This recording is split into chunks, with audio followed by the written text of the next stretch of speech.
สวัสดีค่ะสวัสดีเพื่อนๆทุกคนนะคะวันนี้เราก็จะมาเรียนภาษามงกันอีกนะคะ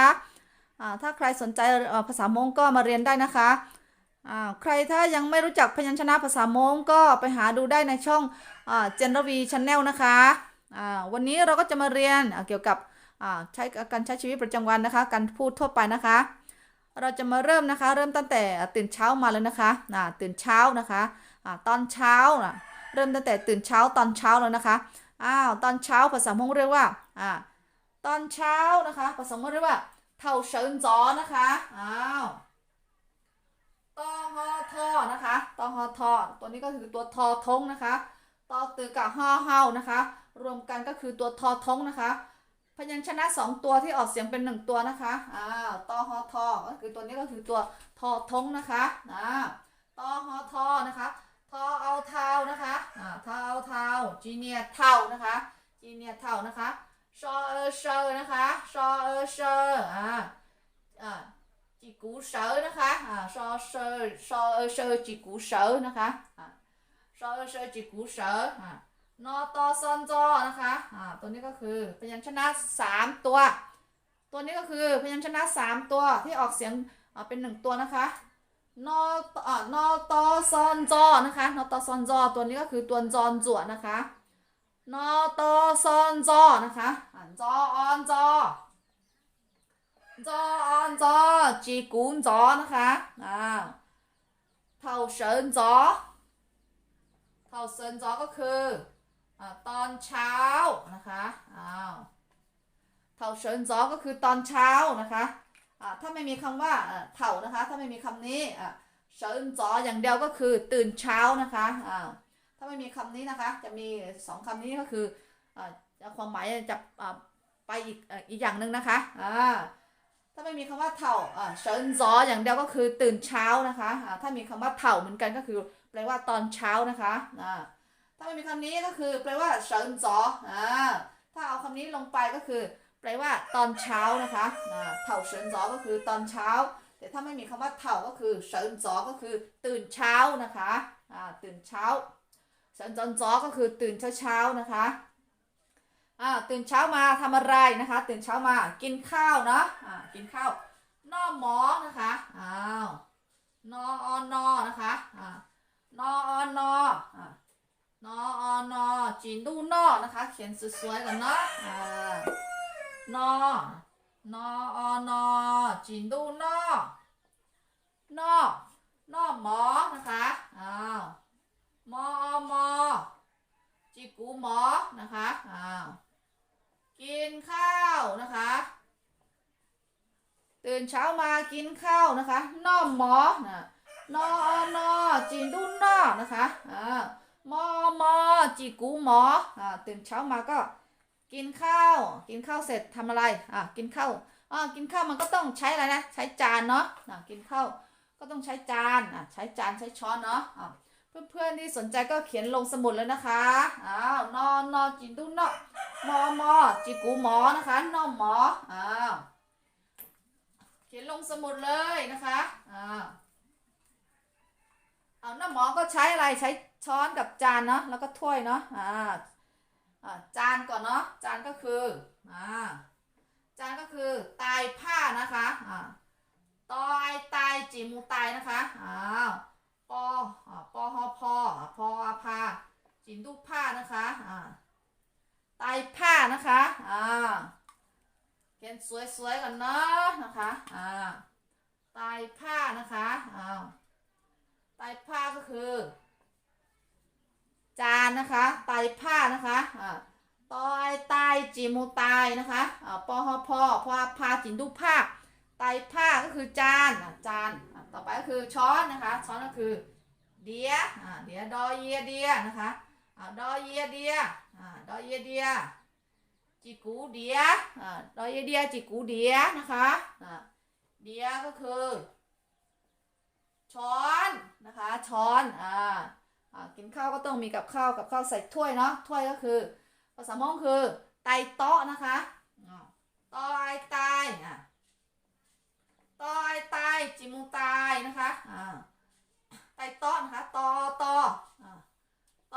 อจีเชียโตะนะคะถ้วยนะคะถ้วยนะคะไตโต๊ะก็คือถ้วยนะคะเดียวก็คือช้อนนะคะไตผ้าก็คือจานนะคะต่อไปนะคะกินข้าวเสร็จนะคะก็ต้องเฮาเด้นะกินข้าวเสร็จก็ต้องเฮาเด้นะเฮาเด้ดื่มน้ำนะคะต่อไปคือเฮาเด้นะคะฮอเฮานะคะฮอเอาเฮานะคะฮอเอาเฮาฮอเอาเฮาจีมูเฮานะคะดอยเอเดนะคะดอยเอเดจินดูเดนะคะก็คือดื่มน้ำนะคะดื่มน้ำนะคะเฮาเดก็คือดื่มน้ำนะคะดื่มน้ำฮอเฮานะคะฮอเอาเฮาจิมูเฮาดอยเดจินดูเดนะคะเฮาเดก็คือดื่มน้ำนะคะดื่มน้ำนะคะกินข้าวเสร็จดื่มน้ำเสร็จนะคะแล้วก็หลังจากนั้นเราก็ไปทำงานเนาะไปทำงานก็คือมูว่าเฮาหลือนะคะมูว่าเฮาหลือนะคะมูว่าเฮาหลือนะคะมออูโมนะคะมออูโมจิโมโมนะคะมูว่าเฮาหลือนะคะมูว่าเฮาเอาเฮาเฮาเอาเฮานะคะเฮาเอาเฮา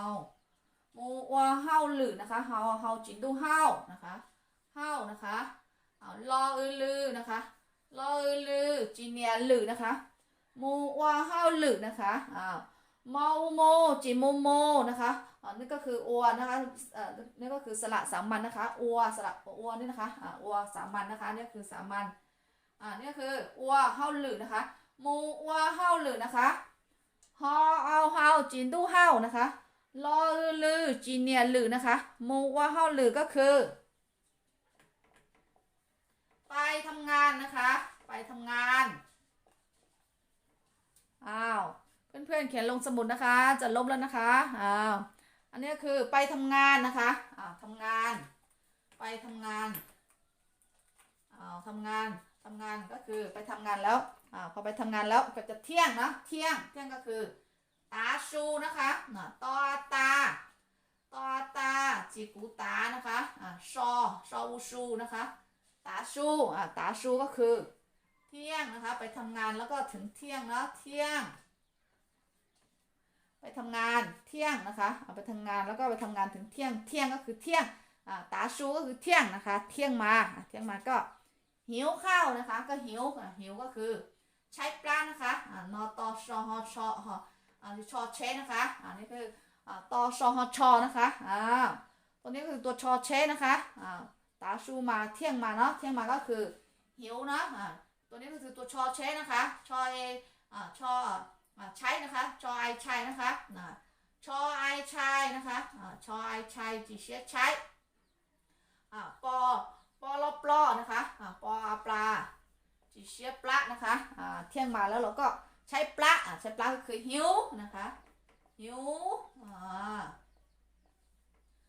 ใช้ปลามาก็หิวนะคะหิวเราก็ไปกินข้าวไปหน่อหมอนะคะหน่อหมอก็คือเขียนเมื่อกี้ได้ไปแล้วนะคะตาชูมาแล้วเราก็ใช้ปลานะคะใช้ปลาก็หิวนะคะใช้ปลานะคะตอชอฮอชอตัวนี้ก็คือตัวชอเชนะคะตัวชอเชตอชอฮอชอนะคะตัวนี้ก็คือพยัญชนะ3ตัวที่ออกเสียงเป็น1ตัวก็คือตัวชอเชนะคะชอไอชัยจีเชียใช้นะคะชอไอชัยจีเชียใช้นะคะชอไอชัยจีเชียใช้ปลาปอลอปลอนะคะตัวนี้ก็คือตัวปอปลานะคะปอลอปลาจีเชียปลานะคะใช้ปลาก็คือหิวนะคะหิวเราก็ไปกินข้าวนะกินข้าวก็คือน้ำหมอนะคะน้ำหมอเสร็จนะน้ำหมอเสร็จก็ไปทำงานเสร็จนะทำงานตกเย็นมาคือกลับบ้านเนาะกลับบ้านเขียนคำว่ากลับบ้านกลับบ้านก็คือมูเจมออูมูนะคะมออูมูจิมูมูนะคะตอชอจอนะคะตอชอจอจอเอเจจิกูเจมูเจก็คือกลับบ้านนะคะทำงานเสร็จตกเย็นมากลับบ้านนะคะมูเจตกเย็นมาก็กลับบ้านนะคะกลับบ้านนะคะเย็น ตอนเย็นเขาภาษามงเขาเรียกว่าเท่าจงตู้นะคะตอนเย็นนะคะเท่าจงตู้นะคะตอฮอทอทอเอาเท่านะคะทอเอาเท่าจงตู้นะคะเท่าจงตู้จอเอาเจ้าจอเอาเจ้าจีมูเจ้านะคะเท่าจงตู้นะคะนอตอนดอนะคะนอตอนดอนอตอนดอนอตอนดอเอาเขียนสวยๆก่อนนะโอ้ยนอตอนดอนออุนดูจินดุนตู้นะคะตกเย็นมาก็คือเถ่าจงตู้ก็คือตอนเย็นนะคะตอนเย็นตอนเย็นภาษามงเขาเรียกว่าเถ่าจงตู้นะคะตอฮอทอเท่าจีเนี่ยเท่านะคะเจ้าจีมูเจ้านะคะเจ้าจีมูเจ้านอตอนเต้าอุนดูจีนตุนดูนะคะเท่าจนดูก็คือตอนเย็นนะคะถ้ามืดถ้ามืดเราก็ต้องไม่มีคำนี้นะคะไม่มีคำนี้จงตู้ก็แปลว่ามืดนะคะถ้าคำว่าจงตู้อย่างเดียวก็คือแปลว่ามืดนะคะจงตู้นะคะก็คือมืดนะคะถ้าไม่มีคำว่าถ้าไม่มีคำแรกนะก็คือแปลว่ามืดแต่ถ้าเติมคำว่าเถ่าลงไปก็แปลว่าตอนเย็นนะเถ่าจงดูก็คือตอนเย็นแต่ถ้ามืดก็คือจงดูนะ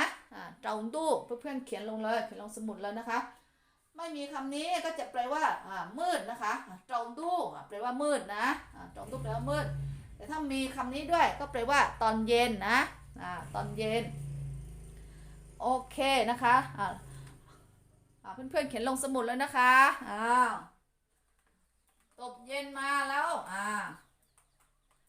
ตกเย็นมาแล้วทำอะไรนะคะตกเย็นมาก็ตกเย็นมาก็กินข้าวน้ำหมอนะน้ำหมอก็เขียนไปแล้วน้ำหมอก็คือน้ำหมอเสร็จก็อาบน้ำนะคะอาบน้ำก็คือดาเด้นะคะดาเด้ดออาดานะคะดออาดาดาเด้นอยเดจินดูเด้นะคะดาเด้ก็คืออาบน้ำนะคะจอนตู้มาตอนเย็นมากินข้าวเสร็จแล้วก็อาบน้ำนะอาบน้ำดาเด้นะคะดาเด้เสร็จดาเด้เสร็จก็คือมืดแล้วมืดก็คือจอนตู้แล้วเนาะจอนตู้ก็คือคำเมื่อกี้นี่นะถ้าไม่มีคำว่าคำแรกก็คือจอนตู้ก็คือแปลว่ามืดนะมืดแล้วก็คือกินอาบน้ำเสร็จนะดาเด้ตานะดาเด้หมดนะดาเด้หมดก็ไปนอนนะนอนปื้อนะคะปอปื้อนะคะปื้อปอปื้อก็แปลว่านอนนะคะปื้อเจ้าจอก็คือแปลว่านอนหลับไปนอนหลับนะจอเอาเจ้านะคะจอเอาเจ้าปื้อเจ้าจอนะคะจอเอาเจ้าจีนเจ้านะคะรอจีนรอนะคะปื้อก็คือแปลว่านอนนะคะปื้อเจ้าจอก็แปลว่านอนหลับนะคะนอนหลับนะคะนี่คือดาเด้เสร็จนะคะดาเด้เสร็จก็จงตู้แล้วมืดแล้วก็ไปปื้อเจ้าร่อนะคะก็ไปนอนหลับคำนี้ก็คือปื้อก็คือนอนนะคะคำนี้ก็เจ้าร่อก็คือหลับนะคะปื้อเจ้าร่อก็คือนอนหลับนะคะพอแค่นี้นะคะนอนหลับแล้วเรานอนหลับแล้วเราก็ยังไม่ต้องเรียนแล้วนะคะเรานอนหลับแล้วเราค่อยมาเรียนต่อคลิปหน้าเนาะแล้วเขียนเยอะเกินไปเดี๋ยวเพื่อนๆจำไม่ได้เนาะคลิปนี้ก็มาถึงนอนหลับแล้วนอนหลับแล้วก็เราก็นอนก่อนเนาะแล้วเราเข้ามาเรียนกันคลิปหน้านะคะคลิปนี้ก็ขอบคุณเพื่อนๆทุกคนนะคะถ้าใครชอบก็กดไลค์กดแชร์กดไลค์กดติดตามนะคะกดไลค์กดแชร์กดติดตามให้เจนด้วยนะคะเจนจะมาทำคลิปลงเรื่อยๆจนกว่าเพื่อนๆทุกคนนะคะจะรู้ทุกคำพูดของคุณมงเลยนะคะถ้าคลิปนี้เพื่อนๆทุกคนชอบด้วยก็กดไลค์กดแชร์กดติดตามให้เจนด้วยนะคะเพื่อนๆทุกคนจะต้องพูดภาษามงได้นะคะคนมงพูดภาษาไทยได้คนไทยก็ต้องพูดภาษามงได้นะคะคลิปนี้ก็ขอบคุณมากค่ะสวัสดีค่ะ